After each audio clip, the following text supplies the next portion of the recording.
रामफा जोए नेलो थोपा थोपा सेता सिंगड़ देनगे सननी मजाखा नसमते जा नसमगरवा सकर सकर फेकर फेकर आम मलंगा चकल काते दो संगत जग मरको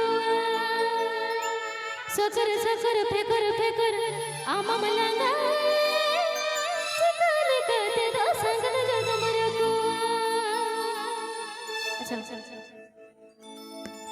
रामफा जो नन्यलो थोपा थोपा सता सिंगड़ देनगे सननी मजा रामफा जो नन्यलो थोपा थोपा सता सिंगड़ देनगे सननी मजा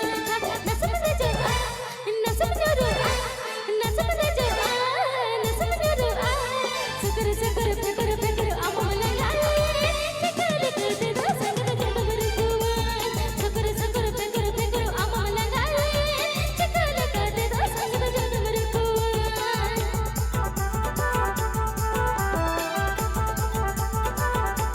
आप पे आजम डाहंडी भट्टी रूसी का यूट्यूब चैनल शिकॉन। आप पे आजम डाहंडी भट्टी रूसी का यूट्यूब चैनल शिकॉन। आप पे आजम डाहंडी भट्टी रूसी का यूट्यूब चैनल शिकॉन।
आप पे आजम डाहंडी भट्टी रूसी का यूट्यूब चैनल शिकॉन।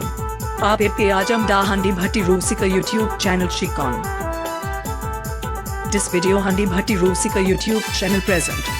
This video हंडी भट्टी रूसी का यूट्यूब चैनल प्रेजेंट। आप पे आजम डाहंडी भट्टी रूसी का यूट्यूब चैनल शिकॉन।